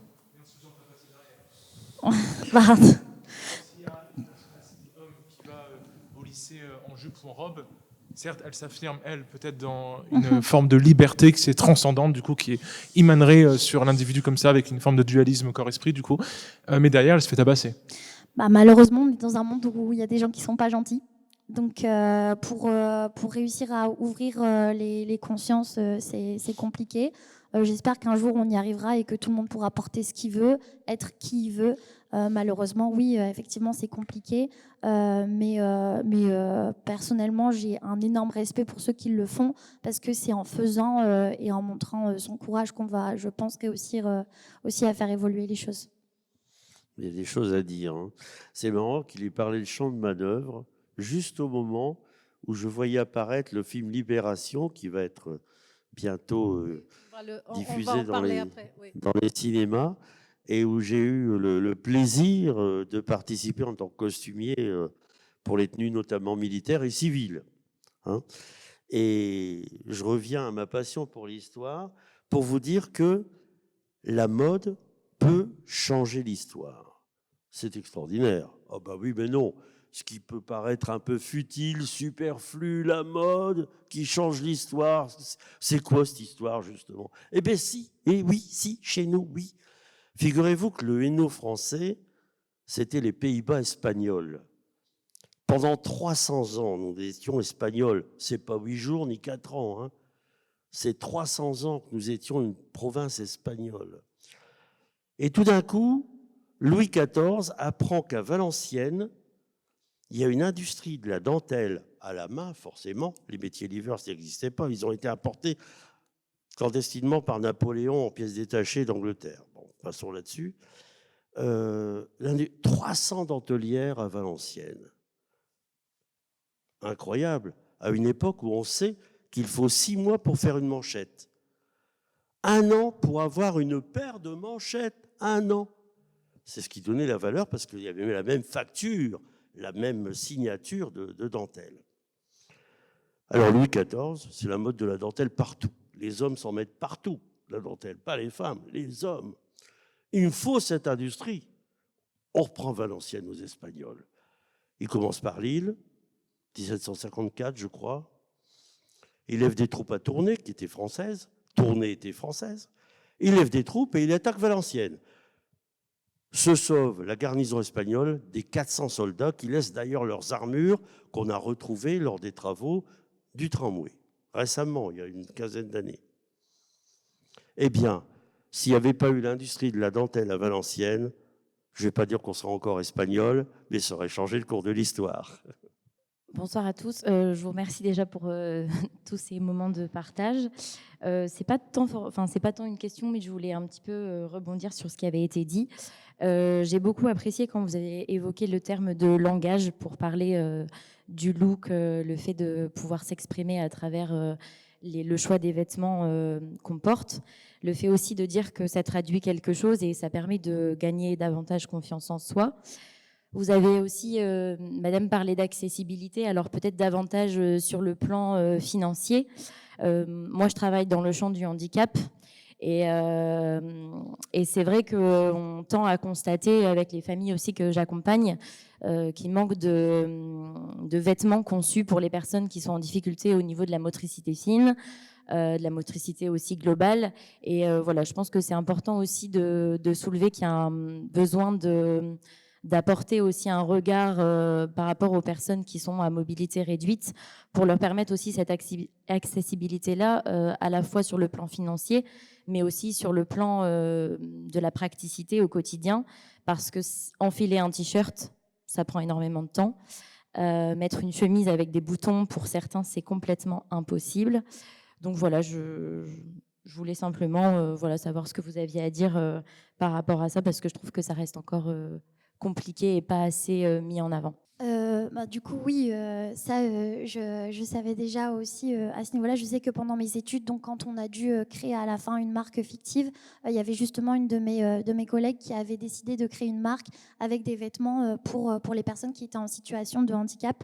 Et c'est là où c'était encore plus technique que nous, parce que justement, il faut répondre à une sorte de cahier des charges qui est très complexe. Il y a plein de problématiques à prendre en compte.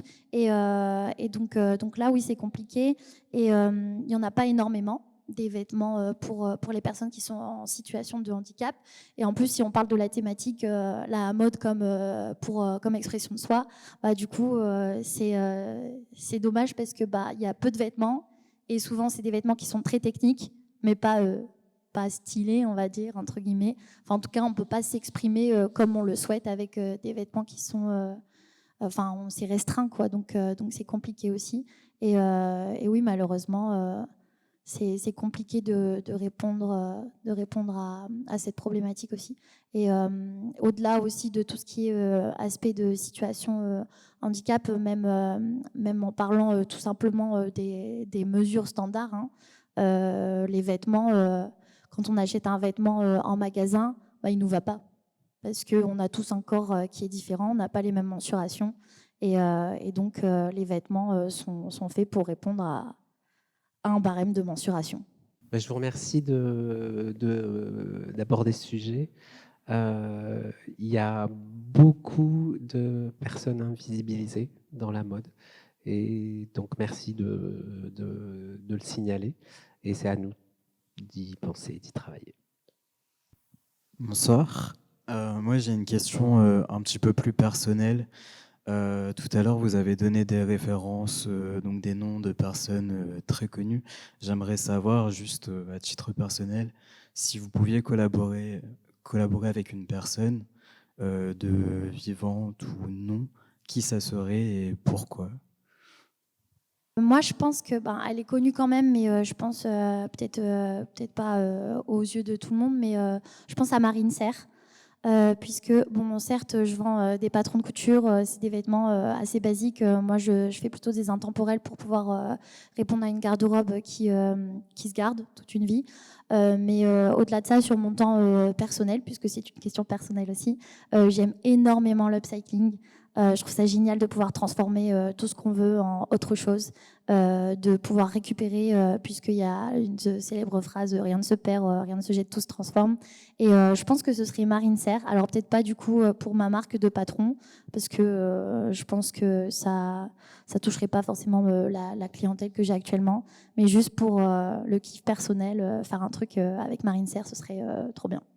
Moi, je veux compléter sur Marine Serre. Je vous encourage toutes et tous à aller chercher c'est vraiment un ovni. Hein. Et juste pour l'anecdote, Marine Serre a fait, et d'ailleurs a gagné plein de prix, mais elle a été, dans un certain sens, tellement en anticipation d'une chose, du Covid. C'est-à-dire qu'elle a fait un défilé à 6 mois de l'arrivée du Covid qui s'appelait Radiation, avec des masques et avec des pots, parce qu'elle a imaginé un scénario dans lequel on aurait une guerre atomique et on serait tous obligés de porter des masques et de porter une deuxième peau. C'est le principe de cette couturière, enfin de cette artiste aussi, c'est de travailler à partir de stocks de vêtements de deuxième main en plus. Et voilà, c'est... moi aussi, je vous rejoins, c'est une excellente artiste et couturière, en fait. Oui, c'est vrai. Et je vous encourage tous d'aller voir ce défilé de Radiation. Il y a un aspect, si vous le permettez, qu'on n'a pas évoqué, ou je ne pense pas me tromper en disant que c'est assez important. La mode comme expression de soi. Alors c'est bien, on s'exprime à travers ce qu'on porte, c'est bien aussi. La mode change. Ça rejoint l'armoire, mais il y a une part d'affect qu'on n'a pas évoquée. C'est-à-dire que chaque vêtement, certains plus que d'autres, correspondent à des étapes de la vie. Je parle à une robe de mariée, par exemple. Il y a une mode aussi chez les robes de mariée. On n'a pas une tenue robe de mariée des années 60, c'est typé. 70, c'est typé également. Je peux les identifier tout de suite. Bon, et on ne veut pas, on ne peut pas, on n'ose pas jeter, s'en séparer, parce qu'il y a une part d'affection qui part vers l'objet, qui n'est qu'un objet, c'est que du tissu assemblé avec du fil, des élastiques, des agrafes, des boutons. Et pour finir, cet ensemble-là, ça devient une part de nous-mêmes. Alors moi, j'ai pas de chance, ils sont morts. J'aurais rêvé de travailler, j'en ai parlé avec Thierry Mugler et ou Alexander McQueen. Ce sont pour moi des génies qui avaient tout compris à ce que c'est un vêtement, comment on le travaille, comment on crée une architecture. Et c'était des gens qui étaient capables de faire des pièces totalement folles. Et on allait en boutique et on avait des pièces commerciales et on avait juste envie de ça. Et c'était... Ouais, je reprends ce que vous disiez. Quand j'avais 15 ans, je me suis acheté un pull Mugler. J'ai économisé pendant 1 an et demi pour pouvoir me le payer. Et ma mère l'a fait feutrer au lavage. Et elle m'a dit, oh ça va, je vais te les rendre tes 100 francs. Elle n'avait pas imaginé que c'était 10 fois plus que ça. Là, il y a un choix cornélien où on se sépare de sa mère parce qu'elle est dangereuse. Et on C'est garde là. ses vêtements. Le message était là, il fallait partir. Donc, comme quoi la mode peut mener à la prison. Vous avez un petit peu anticipé la question que j'allais vous poser, parce que j'avais une question moi sur la rapidité du renouvellement des garde-robes, parce que là, je vais vous parler d'un temps que les moins de 20 ans ne peuvent pas connaître, ceux de 30 et ceux de 40 à peine. C'était les fameux catalogues de la Redoute. Parce que les catalogues de la Redoute, il y en avait 2 dans l'année. Il y avait la mode printemps-été, et puis ensuite il y avait automne-hiver. Et en fait, par rapport à ce que vous disiez également, on sait que les créateurs se sont inspirés de la rue, et la rue remontait aussi dans les créations, parce que par exemple, on sait que chez Zara, les stylistes envoyaient des gens s'inspirer un peu de ce qu'ils voyaient dans la rue pour le récréer très vite, pour qu'ensuite on les retrouve dans les magasins et en vitrine. Et en fait, on a l'impression que ce cycle se raccourcit de plus en plus, parce qu'on en fait, autrefois, on va dire que la mode était tous les 6 mois. Enfin, c'est un peu caricatural ce que je voulais dire, mais c'est qu'avant, elle était tous les 6 mois avec les catalogues de la Redoute. Ensuite, elle a été presque à la saison et au trimestre. Aujourd'hui, avec la fast fashion, voilà, on est hyper réactif, ça va vite, etc. On pourrait changer presque toutes les semaines. Donc la question, c'était, est-ce qu'il y aurait un moyen par rapport à ce que vous disiez également, c'est que la fast fashion, elle arrive aussi parce qu'il y a moins cette implication émotive, affective, voire même financière dans le vêtement, puisque c'est ça, hein, c'est de la fast fashion. Est-ce qu'il y aurait un moyen de se dire, plutôt que de continuer cette course en avant où on va raccourcir encore plus les délais si c'était possible, de se dire, ralentissons un peu, réfléchissons et repartons dans la slow fashion. Est-ce qu'on va réinvestir le vêtement, alors, ou en mettant plus de qualité, en mettant autre chose dedans, mais qui permettrait même sur un plan purement écologique, éthique, aussi de repartir dans l'autre sens. Merci. Alors, question très intéressante. La Redoute, 2 collections par an. Zara, 25 collections par an. C'est-à-dire, en gros, ça change toutes les 2 semaines. Et on s'est dit, bon, on ne peut pas faire mieux. Hein, on peut pas faire pire. Et en fait, si, Shein est arrivé et c'est une collection tous les 3 jours. Pour moi, la seule façon... je ne pense pas que ça changera. Pas tout de suite. Mais... c'est quelque part le devoir de chacun d'éduquer. Il y a un rôle, on doit éduquer les gens, tout à chacun, à comprendre ce que c'est que d'acheter pour jeter. Acheter, porter ou pas. Il faut savoir que je ne connais plus le pourcentage exact, mais il y a un pourcentage important de vêtements achetés qui ne sont jamais portés. Et je crois que le chiffre est de 50% des vêtements produits dans le monde qui ne sont jamais portés. Oui, ben ça, c'est un système qui est malade. Et donc, on produit pour ne pas vendre, on produit pour jeter. Mais ça, malheureusement, ce n'est pas que la mode. Si on regarde Ikea, c'est la même chose. On achète un meuble, il est de mauvaise qualité, 3 ans après, on doit le changer. Ou parce qu'on s'en est lassé, on va en acheter un autre. Donc c'est malheureusement un fait de société. Bon, voilà, j'ai pas de réponse à ça. Mais... Je pense on est tellement dans une société de consommation et que pour moi le fait de ralentir, ce sera malheureusement pas possible, en tout cas pas dès maintenant. Et je pense que ça s'appelle aussi le capitalisme. Et c'est terrible, justement, l'affect que j'évoquais tout à l'heure, qui me plaît particulièrement bien parce que retrouver des étoffes, retrouver le savoir-faire d'un créateur, les heures, sentir les heures que vous avez pu passer passionnément pour construire, pour concevoir, pour réaliser, ben ça c'est l'exception. On est une société de consommation, c'est très juste. Et je vais être à l'antithèse pour vous dire que c'est un monde qui change. Une fête bretonne dans mon village, des vrais Bretons du Bagad de l'Ambiwé qui viennent avec leurs accompagnants, ils sont 50. Qu'est-ce que je fais? Bien fièrement, je sors les vraies robes bretonnes anciennes que j'ai achetées chez des antiquaires dans le Morbihan et j'en mets quelques-unes sur un portant. Comme ça, comme l'a fait Laurine pour ses créations. Le Bagad arrive, il devait faire une oubade. Les dames viennent voir les robes, et il y en a une qui s'écrie « Mais c'est la robe de ma grand-mère ».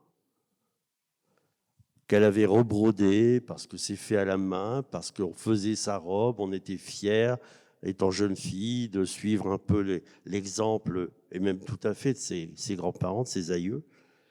Et un moment, larmes aux yeux, de part et d'autre, extraordinaire, à partir encore une fois d'un vêtement.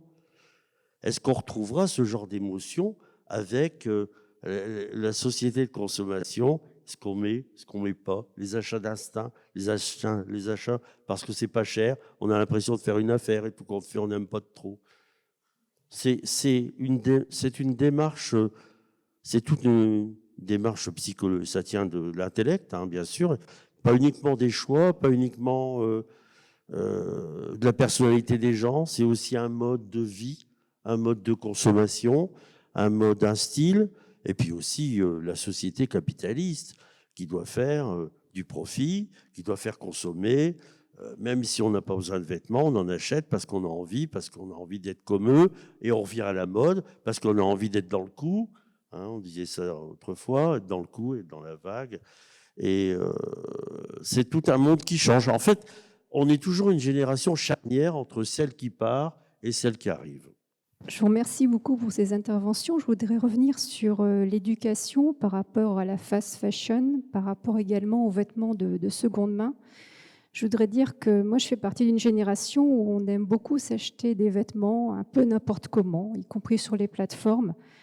Et j'ai eu un réveil il y a pas très très longtemps, mais c'est grâce à mes enfants qui ont 18 et 20 ans, qui m'apprennent parce que eux, ils ont des éco-cups, parce que eux, ils vont dans des vêtements de seconde main et que la première fois que je suis rentrée dans un magasin de seconde main, je me suis dit mais qu'est-ce que je fais ici? Et en fait, c'est vrai que c'est magique parce que l'expression de soi, c'est là que ça intervient le mieux. Bien sûr, on s'éloigne de la création et de l'artistique qui est merveilleux et qui me fait rêver. J'ai jamais été autant plaisir qu'à mettre un costume. Pourquoi ? Parce que ça m'efface le passé, ça me réinvente l'avenir et je rentre dans un rôle que j'aurais voulu faire. Ce que je voulais dire, c'est que voilà, la mode comme expression de soi, je suis très positive parce que je pense que la jeunesse d'aujourd'hui, nos enfants, c'est eux qui vont nous remonter l'éducation. C'est eux qui nous font les remarques. Mais maman, regarde, autour de soi, il y a déjà des choses. Et peut-être que le mélange de ce vêtement de seconde main, alors ça va être compliqué, il n'y a pas la bonne couleur, il n'y a pas la bonne marque, il va falloir peut-être reprendre le vêtement, il va falloir peut-être se réinventer quelque chose, refaire un mélange, et l'expression de soi va peut-être venir de ce nouveau mélange entre différentes modes. Moi, aujourd'hui, je ne sais pas dire ce que c'est la mode. C'est vrai que je ne la suis pas, je ne suis pas de ce milieu, mais en tout cas, j'ai beaucoup d'espoir sur l'avenir, sur nos jeunes qui nous rééduquent, parce qu'ils ont appris autrement et aussi s'orientent vers des métiers d'énergie, d'environnement. Et voilà, je pense qu'il y a beaucoup d'espoir grâce à eux. J'avais une dernière question. Alors, je suis maître du temps, on est déjà en retard, mais j'ai quand même une question. Ça va être très, très simple comme question. Est-ce que la manière de s'habiller ne représente pas une lutte des classes ? J'ai un peu du mal à me dire que ce qui me fait rêver, c'est une lutte. Voilà. Quand je m'habille, je me l'offre à moi-même et je l'offre aux autres. Ça ne répond pas à votre question vraiment, mais ça me donne, c'est mon sentiment. Voilà. La mode, c'est pas une lutte. Alors, pardon, je vais nuancer ce que je dis. Ça peut l'être, comme vous l'avez dit. Ah, oui. Et on voit que l'histoire est attachée à certains vêtements pas si lointains, les gilets jaunes. Ben ça, c'est une lutte. Et c'est un vêtement qu'on s'approprie et qui devient contestataire. Mais voilà, pour moi, le vêtement, c'est une beauté. Voilà, s'habiller, se créer un look, c'est une beauté. Et donc, j'ai un peu du mal à raccrocher ça avec une lutte. Ça peut être revendicateur. Un vêtement peut être revendicateur. Voilà. Je me permets juste cette petite nuance-là. Après, quand on aime bien ces vêtements, qu'on les a achetés avec, comme j'évoquais tout à l'heure, ça évoque des souvenirs aussi parfois.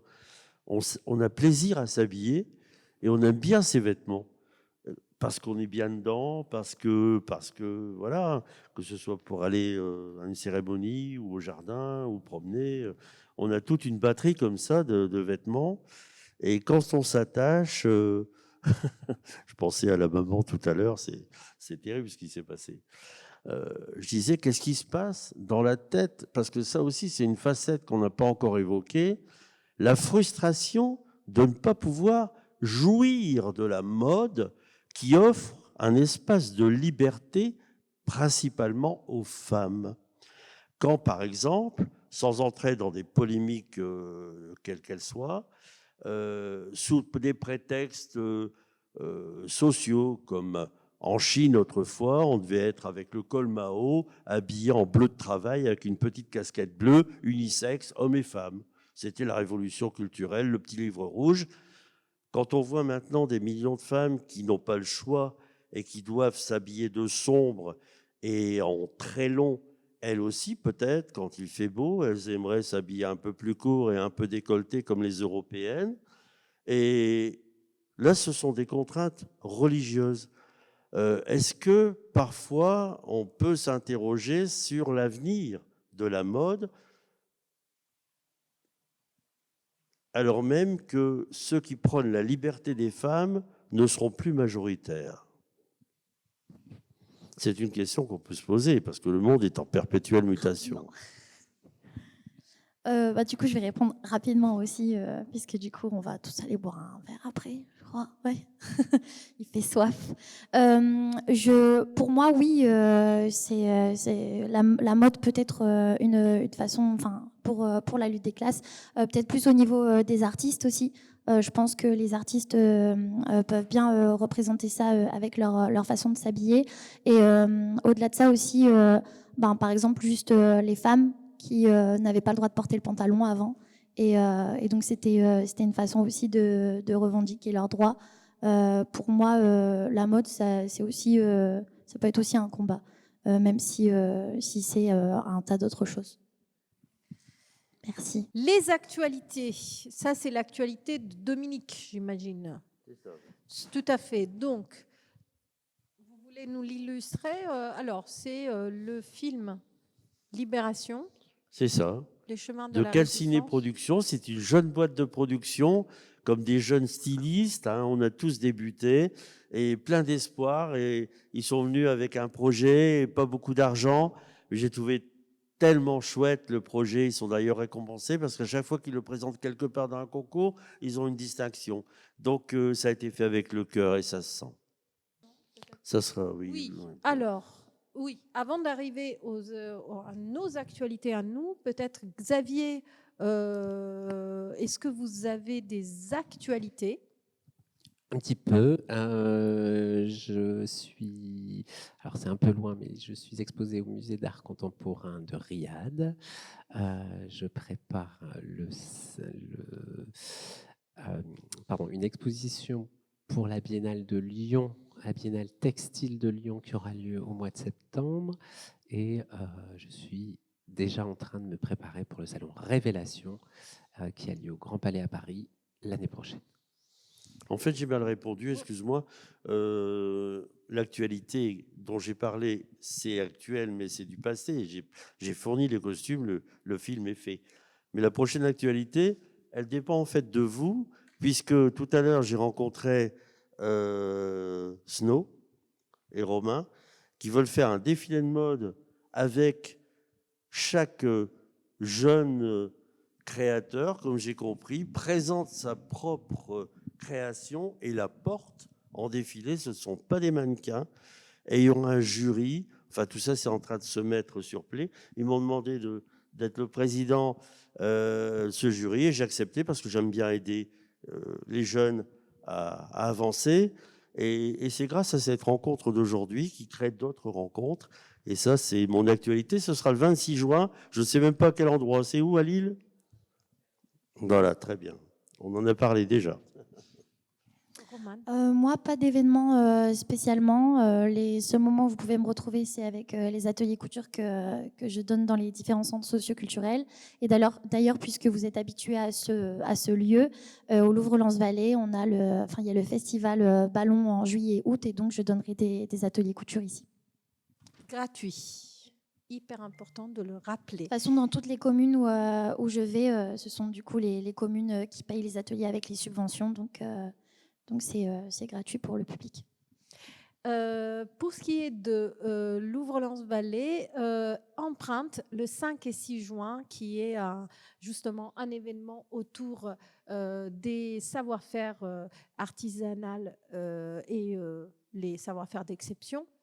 La prochaine conversation qui aura lieu le 23 juin, notez la date aussi, créer ensemble pour faire société du design collaboratif à la dynamique des tiers-lieux.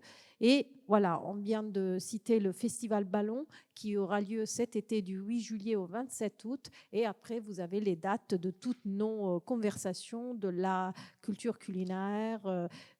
Et voilà. Je voulais remercier, je vous le demande à nouveau de vous lever pour nous montrer l'une des nombreuses pièces appartenantes à... Voilà. Donc, ce qui a charmé le jury de Miss Tourism Worldwide à Singapour, et c'était ici en avril. Hein.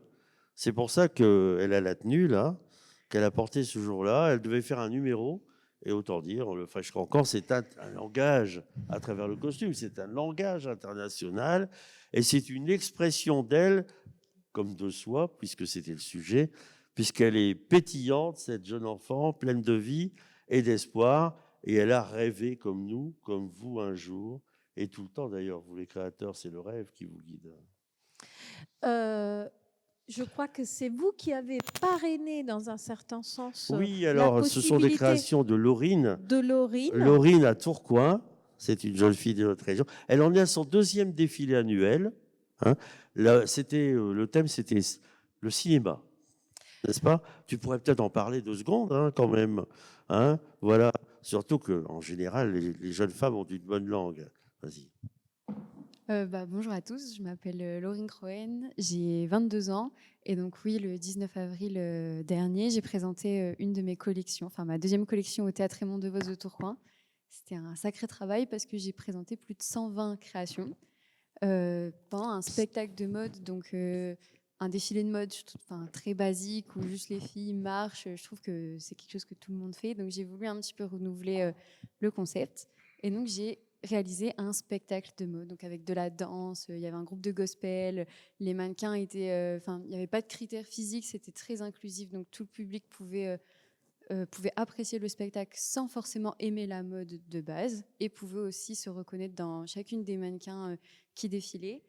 Et donc voilà, j'ai fait pour hommes, pour femmes.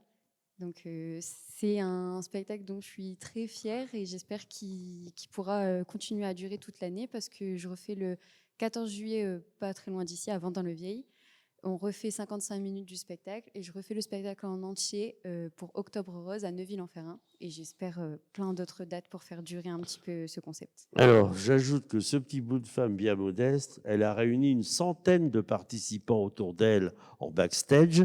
Il y avait non seulement les mannequins, il y avait aussi les danseurs, beaucoup de chorégraphie, maquilleurs, coiffeurs, techniciens, j'en oublie peut-être, mais vous étiez une centaine, c'est ça? Et tous bénévoles, en plus. Ben écoutez, bravo, parce que une personnalité qui réunit autant de bonne volonté, à notre époque, de l'individualisme exacerbé, c'est déjà une performance. Et donc, en dernier, bien évidemment, remercier nos intervenantes et intervenants. Et je vous demande de les applaudir après les avoir cités. Xavier Brizou, artiste. Bravo. Romane Seigné, Seigneur, pardon, excusez-moi, je suis fatiguée. Seigneur, modéliste et fondatrice de Marie-Claude.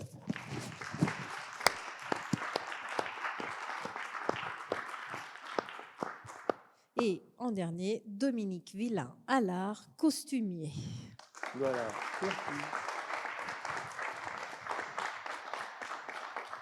Et bien évidemment, les 3 personnes qui sont en charge du bon déroulement, dans la conception, de la logistique et tout ça, Charlotte Sautière, Fiona Coco et Marion Lefebvre. Oui, bravo. Merci aux intervenants et intervenantes, aux participants et participantes, ainsi qu'aux équipes de Louvre-Lens-Vallée. Merci à nos membres fondateurs, la communauté d'agglomération Lens-Liévin, la région Hauts-de-France, l'Université d'Artois, la Chambre de commerce et d'industrie de la région Hauts-de-France, la Chambre des métiers et de l'artisanat des Hauts-de-France et le musée du Louvre-Lens.